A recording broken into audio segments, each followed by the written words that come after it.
Welcome to Motivational Humanity. You are not alone. There's a kind of heartbreak that doesn't make it into songs or movies. It's the heartbreak of people who are still alive, but no longer in your life. Maybe you've tried to fix it. Maybe you've written long messages you never sent. Maybe you've cried in your car, in the shower, in the middle of a grocery aisle because something reminded you of them. And maybe you've had to face the hardest truth of all, that not every story ends in reconciliation. So today, I want to talk about how to make peace with people you'll never reconcile with. Because peace, real peace, doesn't always mean reunion. Sometimes it means release. When someone wounds us deeply, when they lie, abandon, betray, or simply vanish without explanation, our first instinct is often to fix it. We want closure. We want to sit down and have the conversation that makes sense of everything. We want to know why they did what they did.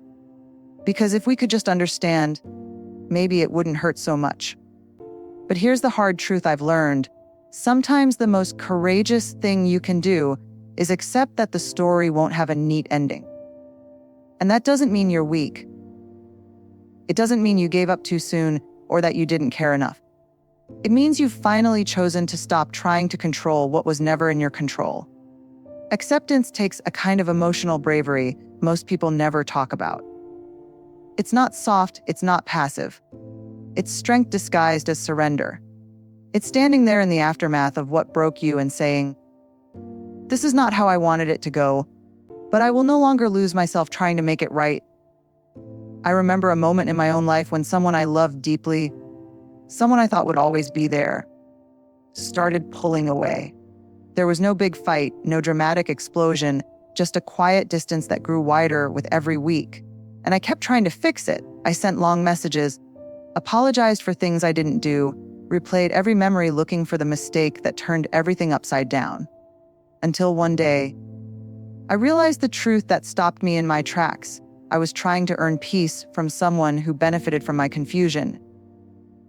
I was fighting for clarity from someone who didn't want to offer it. That's when I understood that acceptance is not about agreeing with what happened. It's about acknowledging that it did happen and choosing to stop bleeding from the same wound. It's the moment you stop begging someone else to hand you peace and start realizing that peace has been waiting for you to stop begging. It's hard, I know.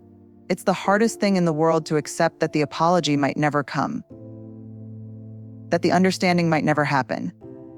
But when you choose acceptance, you begin to take your power back. You stop letting their silence dictate your worth. You stop needing their validation to breathe again. And slowly, very slowly, you start to realize that acceptance is not the end of the story. It's the beginning of your healing. It's the sacred moment when you say, "I can't make them care, but I can care for myself." That's not weakness. That's emotional courage at its highest form. The kind that lets you close a chapter not because it's perfect, but because your peace matters more than your pride. How many of us keep replaying the same memories over and over, trying to make sense of what happened? We turn the tape in our minds again and again, changing the words we said, the words they said, the timing, the tone, hoping that if we just tweak it enough, it will finally make sense. We hope that maybe this time the ending will be different. Maybe this time the hurt will be less. I see it so often in my own life and in the lives of others. We rewrite the story to protect ourselves, to find meaning, to make it feel less random, less cruel. And sometimes, we do it without even realizing it. We convince ourselves that if we just understand the why, everything will fall into place, everything will finally be okay. But here's the painful truth: some whys we will never get. Some people will never explain themselves. Some stories will never have the ending we wanted. And the more we keep replaying, re-editing, and trying to rewrite those moments, the longer we stay trapped in a loop of confusion, frustration, and pain. I remember a season in my life when I was desperate to understand someone who had hurt me deeply. I would replay our conversations, analyze their every word, and try to piece together some kind of logic that would make sense of their choices. I thought that understanding them would bring me closure, that it would ease the ache in my chest, but it didn't. Every replay only tightened the knot in my stomach. Every edit only reminded me that I was still holding on to something I couldn't control. Eventually, I had to face a hard truth. Understanding them was never the goal. Understanding myself, my feelings, my boundaries, my limits, that was the path to freedom. I had to stop editing their story and start authoring my own. I had to stop asking, why did they do this? And start asking, what do I need to heal? And that's the shift that makes all the difference. The moment you stop rewriting the past is the moment you open space for your future. You stop letting someone else's actions dictate your emotional state. You stop letting their absence, their choices, their indifference define your worth. Peace comes not from getting answers you'll never have. Peace comes from stopping the rehearsal, turning off the mental tape, and saying, this is the story. It's messy. It's imperfect. And I am done trying to fix it for someone who doesn't want to be fixed. When you finally let go of the need to understand, you start to breathe again. And in that breath, you find the clarity and freedom to step into your life without carrying their story as your burden. It's not easy. It's not quick. But it's the only way to reclaim yourself from a past that can never be rewritten. Forgiveness is one of the most misunderstood and misused words in the language of healing. So often, we think it means that we have to forget what happened, pretend it didn't hurt, or even welcome someone back into our lives who has shown us that they can't be trusted. But forgiveness is none of those things. Forgiveness is not a gift you give them. It's a gift you give yourself. I want to be really honest here. Forgiving someone who has deeply wounded you, especially when they've shown no remorse, feels almost impossible. It feels unfair. It feels like you're giving them power over your pain. But what I've learned through personal experience and research into human behavior is that forgiveness is actually a radical act of reclaiming your power. It's saying, I refuse to let this wound control the rest of my life. I remember a time when someone I loved deeply, someone I trusted with my heart, betrayed me in a way that left me questioning not just them, but myself. For weeks, months, even years, I carried anger, hurt, and resentment like a backpack full of stones. I thought that holding on to my pain somehow protected me, like if I didn't let it go, I wouldn't be vulnerable again. But the truth is, the stones I carried weighed me down far more than they weighed the person who hurt me. Forgiveness in that moment became my liberation. It didn't mean I went back to them. It didn't mean I condoned what they did. It didn't even mean I had to tell them I forgave them. It simply meant that I refused to allow their actions to define the rest of my life, or to dictate my capacity for love, trust, or joy. Forgiveness became my act of courage, my way of taking my life back from the grip of someone else's choices. And here's the paradox: the more you forgive, the more freedom you feel. The anger, the bitterness, the need for revenge, all of it begins to loosen its hold. You start to notice that your heart, which felt so heavy, begins to breathe again. You start to feel lighter, stronger, and more whole. Forgiveness is not about them. It's about protecting your soul, about setting boundaries without bitterness, and about living your life fully, even in the shadow of what happened. So, if you're sitting here thinking, I could never forgive them, know that forgiveness doesn't mean you have to open the door to reconciliation. It doesn't mean you have to text them, call them, or even think of them without pain. It simply means that you are choosing to unclench your fist around the hurt, to release the burden of carrying someone else's mistakes, and to step into your own life fully, whole, unbound, and free. Forgiveness is not weakness. It is the bravest, most powerful act of self-love you can ever give yourself. And in that act, peace doesn't come from them, it comes from you. We don't talk nearly enough about the grief that comes from losing someone who is still alive. There's a cultural script for grief when someone dies: flowers, sympathy cards, people telling you it's okay to mourn. But when someone you love or once trusted withdraws, betrays you, or simply becomes someone you can't reach anymore, the world doesn't hand you permission to grieve.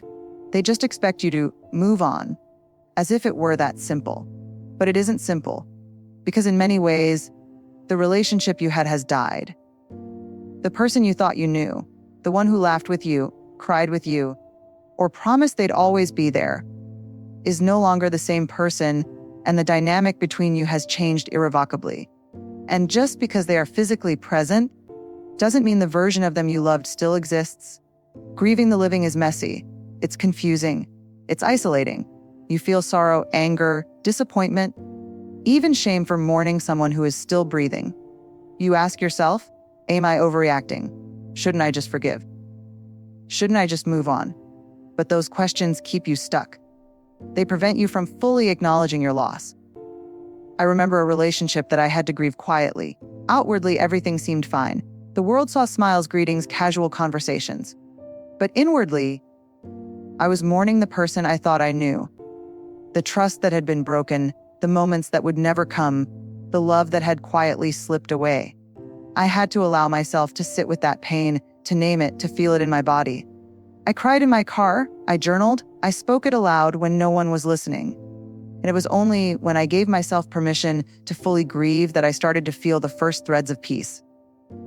Grief is not weakness. Grief is proof of the depth of your heart. It is proof that you loved, that you cared, that you trusted. It is the emotional evidence of your humanity. And the act of grieving, really feeling the loss, is what allows you to release it without bitterness. Because once you allow yourself to feel the grief of losing someone while they're still alive, you start to understand that mourning does not equal failure. It doesn't mean you weren't enough or that the relationship wasn't valuable.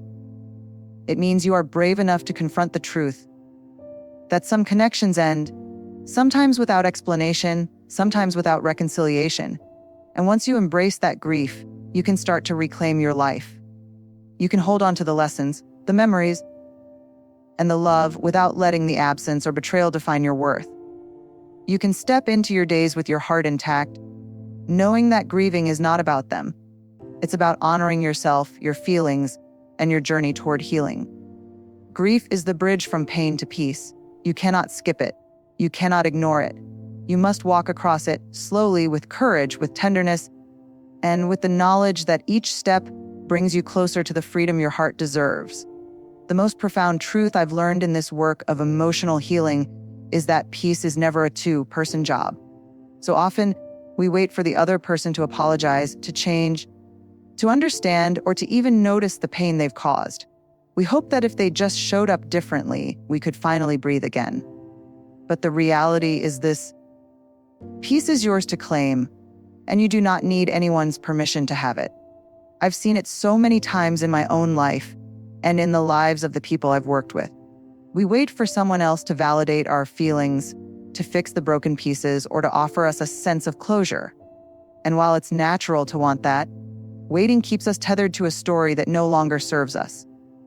It keeps us in limbo, hoping for something that may never come. True peace comes when you stop depending on someone else to make it happen. It comes when you take responsibility for your own emotional well-being and choose to protect your heart, even in the face of unresolved conflict. It comes when you stop negotiating with your soul over someone else's behavior and start listening to the quiet, persistent voice that says, "You are enough. You are safe." You can love yourself without their approval. This doesn't mean that you become cold or indifferent. It doesn't mean that you erase the memory of the pain or the lessons learned. It means that you intentionally create space for your own healing. It means choosing boundaries, choosing self-respect, and choosing a life that aligns with your values rather than being dictated by someone else's actions. I think of it like building a home for your own heart. You can't let someone else live there uninvited, especially if they've shown that they cannot treat it with care. You build peace from within, one brick at a time. Self-compassion, gratitude, courage, forgiveness. Until your inner life becomes a sanctuary that is unshakable, no matter what storms come from the outside. And here's the most beautiful part: when you make peace from within, you stop carrying the burden of their choices. You stop replaying the past, wondering what could have been, or wishing they had shown up differently. You stop defining your worth by how they treated you. You step into your life fully, with dignity, with clarity, and with an open heart that can still love, still trust, still grow, without needing anyone else's permission to do so. So make peace with yourself first. Make peace with your story. Make peace with the fact that not everyone will walk alongside you the way you imagined. Because when you do, you are free. free to live fully, free to love freely, free to move forward with grace, strength, and courage, even when reconciliation is impossible. Peace is not a gift from them. Peace is a gift you give to yourself. And when you finally claim it, you realize that your life has never been richer, your heart has never been braver, and your soul has never been more whole. So if you're holding on to a story that no longer serves you, if you're tired of waiting for someone to understand your heart, let this be your permission slip to let go, not with anger, not with resentment, but with love, because sometimes the bravest thing you'll ever do is not to fix the relationship, but to forgive in silence, heal in private, and walk away with peace. That's what wise hearts do. They don't chase closure, they become it.